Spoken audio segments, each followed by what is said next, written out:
Okay, we're gonna talk about the Hitcher, specifically the 1986 one. This review is gonna have spoilers because I'm gonna recap you through all my thought process. And spoiler alert, I loved this movie. I did not think I was going to like it. The intro scene made me so uncomfortable, but I had no idea where the story was going. This was a really cool twist on what I thought it was going to be. So let's go over the recap and the review. Jim Halsey is the main guy we see driving down this stretch of road. He's driving from Chicago to California, I believe, and he's falling asleep while driving. And guess what? Terrifying for me because also I'm really bad when I'm on a long stretch of road.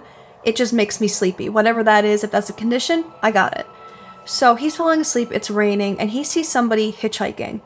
And I love how when he picks him up, he says, "My mom told me never to do this." And I know that he's regretting that so much right now, but he picks him up, and I am really scared right away. I literally drew a flag because this guy's not telling him where he's going. He keeps asking and he's just saying different things, making conversation. And they drive past this bug or this beetle that is on the side of the road. Jim thinks he sees something, and the Hitcher, which I'm going to call him, he does say that his name is John Ryder, I believe, but I'm going to call him the Hitcher. So he presses his leg so that the car speeds up. And Jim is like, "Dude, you need to get out or tell me what's going on." The Hitcher's like, "No, you're gonna drive." And then he pulls a knife on him and says, and this is the intro, guys, and says how the reason that person's broke down or they can't drive or won't be going anywhere is because I cut off his legs, I took his arm, and his head. Okay. He's talking about, how much blood squirts from my eye, and he just has the knife right there. And I'm like, leave my man Jim alone. So I thought this was going to be a intro like Scream, where there is just a terrifying intro where someone is killed and then we get into the story. But we get this really interesting interaction where the Hitcher is telling him to say, "I want to die." And Jim is like, I can't say that. And the Hitcher's like, "You're gonna say it or I'm gonna kill you." And Jim somehow does not say it and actually gets the Hitcher out of his car. I wrote, he got him out. Yeah, Jim is celebrating. We're all so happy. We think that that's the end of at least his story. And so he's driving, everything's nice, and this family pulls up in front of them. They have pretend guns, they have a teddy bear, and guess what? The Hitcher's in the car.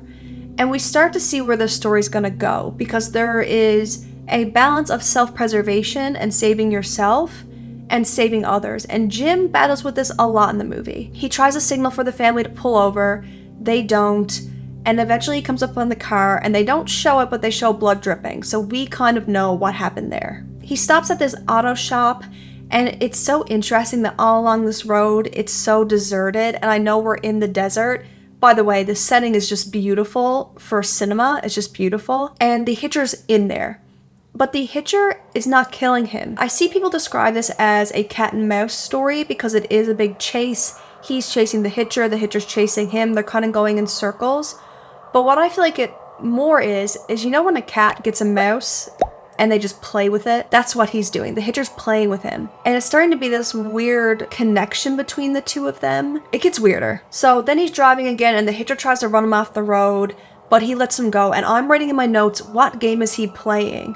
What does he want to do? And really, first I thought he just wanted to torture him. I thought the game was the fun part of thinking, "Go into the wall, little mousey, I'm just gonna catch you again." But that's not the game that's actually being played. It is on one side, but it's deeper than that. He gets to a gas station and it's empty. He cannot catch a break and call the cops. What's really cool here, because I've been watching Christine recently and editing my videos, the Hitcher comes barreling out of the garage. It blows up the gas station. It almost blows him up, but he gets away. And then he's driving the car and it's on fire. And I'm like, it's so cool that in terms of how it's filmed to Christine, it's so similar in those scenes, but the tone is so very different. This movie had me just paranoid. It had me freaked out. It had me disturbed. I was just consistently on edge like this. I couldn't look away. So Rutger Hauer is the Hitcher, and his acting in this is phenomenal. He is so spooky, but he also lets us into his mind in certain situations, what we'll get to.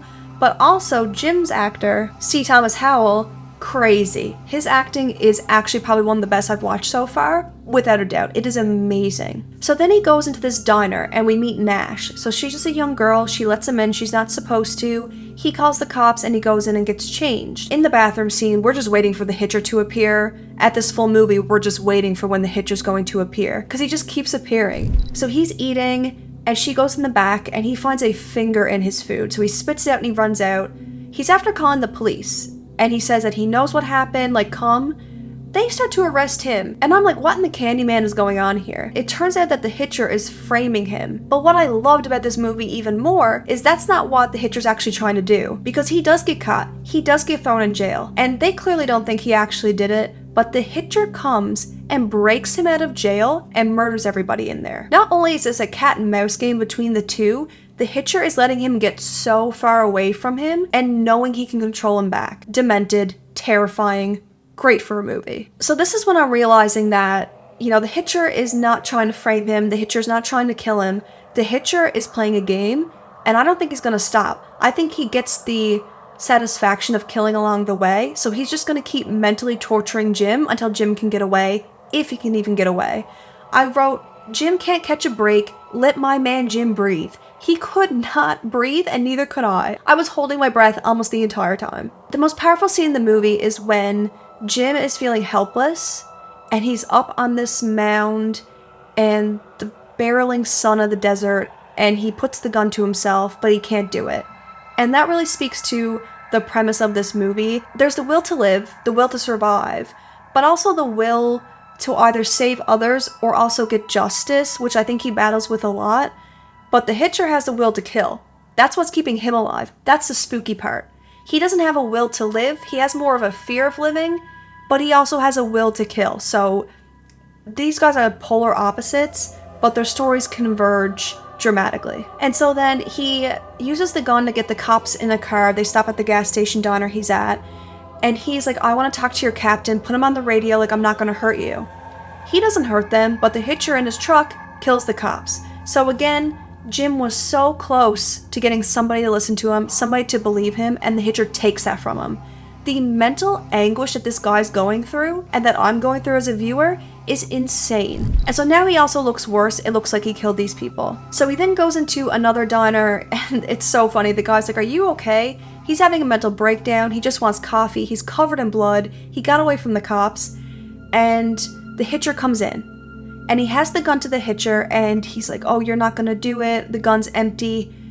And this guy's getting like, oh god, the gun is definitely empty, because the Hitcher basically helped him get everything. You know, the Hitcher was the one who killed all of them. He would know if he took the bullets. And this is when we see he is actually willing to kill the Hitcher, because he pulls a trigger a bunch of times when the Hitcher scares him and nothing happens, because of course there's no bullets. This also shows his innocence. He does not only not know how to check it, but when he puts bullets in guns, and when they're like trying to figure out all the gun stuff, you can tell that he's very naive to this. This is not a life he lives. So the Hitcher gives him bullets. Again, we are playing with him so much. And when he asks the Hitcher, what do you want from me? The Hitcher puts 2 coins in his eyes and says, that's what I want. And we start to get this story that the Hitcher is like, if you don't kill me, I'm going to kill you. So crazy, so stressful. And so then there's a bus, and he gets on the bus, he hides in the bathroom, he just sits on the bus.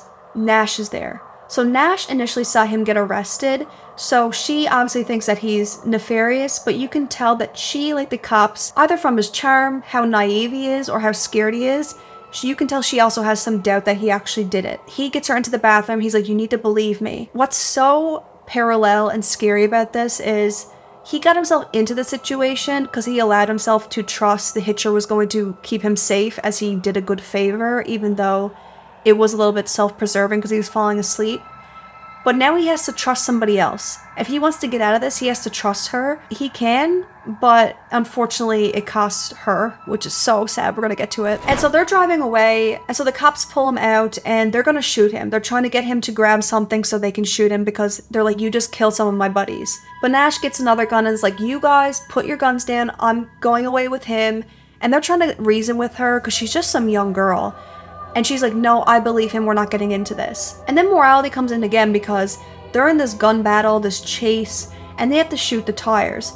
But they shoot the tires, which causes the cars to flip, and these police officers don't look alive. Now they are hurting innocent people. And the morality of will for justice or will to survive, is the will for self-preservation, is the will for others? Does he actually want to kill the Hitcher because the Hitcher's hurting people? What is that story? And I don't even think Jim knows himself. Because then the helicopter comes in, which helicopters scare crazy. I'm like, they're not getting out of this chase. The car is giving out.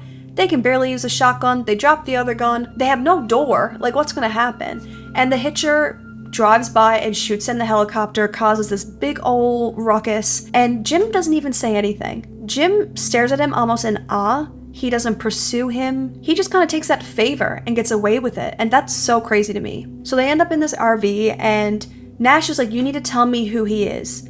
And he won't. Jim, like, this weird psychological relationship that's going on right now is so strange.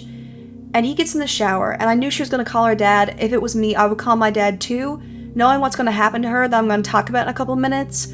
I'm glad she called her dad and spoke to him one last time. So the Hitcher appears. I expected him to appear at some point because I did believe at this point he was going to take Nash to bait Jim, because we're seeing Jim is just trying to get away. At what cost does not matter. He will flip cop cars. He wants to get away.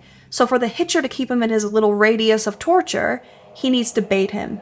So Jim goes out searching for him in all these trucks. I love this scene. It's so ominous. It's so scary. And the cops actually get him. And the captain that he was talking to in the radio is there. We need you. You need to come with me. So I'm thinking he's going to be there with a gun to Nash's head. This is going to end with him trying to talk the Hitcher out of it and having to kill the Hitcher. That was the ending I predicted. We have way more movie to go. This is why I don't check timestamps, because I would have known it had to keep going, but I didn't check it, so I thought the ending was coming. Nash is tied between a transport truck on the truck that the Hitcher's driving, and he's about to pull her apart. And they know that he's not going to speak to anybody. Jim has to go in and speak to him. And it was a lose-lose situation, because if you kill him, his foot comes off the clutch, she's ripped apart. You don't kill him, he drives and kills her. There's no real winning this situation. So also crazy that they put Jim in this position. For me, I was just screaming at Jim, shoot him. I knew that was going to happen. The Hitcher was going to give him a choice. And then you come to think, does the Hitcher want to turn him into a killer? Does the Hitcher want to take away his innocence, push him to kill? Or does the Hitcher just want somebody who can do the job? Because I don't think any of his other victims or people he's chased have put up such a fight. So maybe he's seeing a worthy person that can do it. Take it what you will. I have my own thoughts at the end, but Jim can't shoot him. And there's two really important things here, because I think we see two sides of the Hitcher. When he gets in, the Hitcher looks stressed out, beaten, just almost surrendering in a way, because he also knows that he's caught. Like, the cops are all around him, and he looks stressed, but he's also still playing this game. He's unforgiving. When Jim doesn't shoot him, he drives. I'm glad that this movie spared us from seeing a lot of it, because I don't think the gore was necessary. I think the inference was enough. Because now Jim wakes up in the hospital, and they're like, we're so sorry you had to go through this. And all I'm thinking is, no matter how this movie ends, this guy's life is over. There's going to be survivor's guilt playing into this, you know? If he hadn't have met Nash, if he had have stopped the Hitcher, you know, all these things, like this family would be alive, these people would be alive. If he hadn't been in this cop chase, if he hadn't took those cops hostage, there's so much playing into that, I'm sure. And so they go in and he's being interrogated. They know nothing about this man. But he remembers he told him his name. And for some reason, he really believes that was the truth.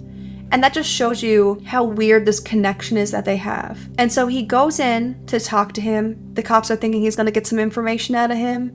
And he just holds his hand and spits in his face. But the fascination that the Hitcher has in that moment, he's like wiping it off and looking at it as if it's like amazing. Oh, it's just so disturbing. The Hitcher is getting so much satisfaction out of this. And the thing with the Hitcher, he's not going to stop unless you kill him. Jim knows that. You know, Jim saw what happened in that jail cell. Jim knows that being with the police is not enough. So he's driving with that captain that he talked to on the radio, and he's like, oh, it's over for you. You don't need to do anything else anymore. Jim pulls the gun on him and says, there's something I gotta do. I'm so sorry, sir. There's something I gotta do. And I don't want Jim to be a killer, but I do think we all kind of accepted at this point that if Jim wasn't gonna kill the Hitcher, no one else was getting this chance. The Hitcher's not giving people this gameplay where they can win. The Hitcher's killing. The Hitcher is so on this pursuit to kill that he wants death himself. I do take that from this movie.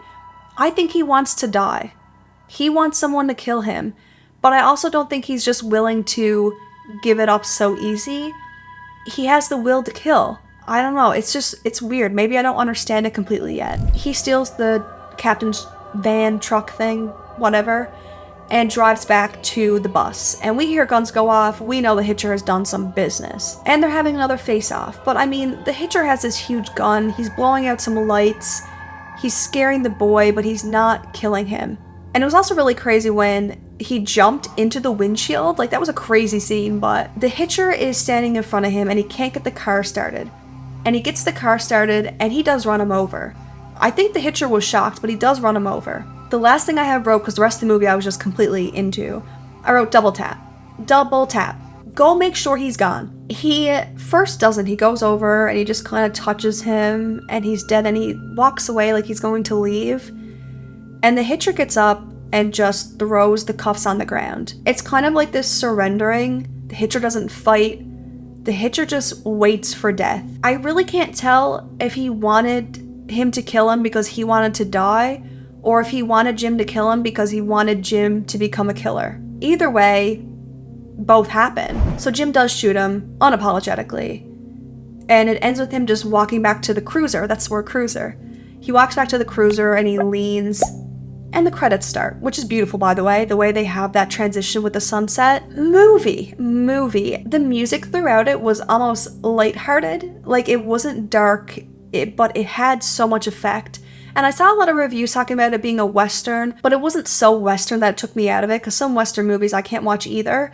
I didn't even get a hint of that besides the setting, so I don't know what qualifies something to be a Western. It was such a powerful mind game. You start to wonder if Jim is enjoying the game a little bit. You know, is he acting out of survival, fear, threat, or is he so like Stockholm Syndrome in this mind game? And I still have questions. I'm definitely gonna give it a rewatch. I get at the end he did have to kill him, and I wanted him to because I didn't think the cops were gonna keep him safe either.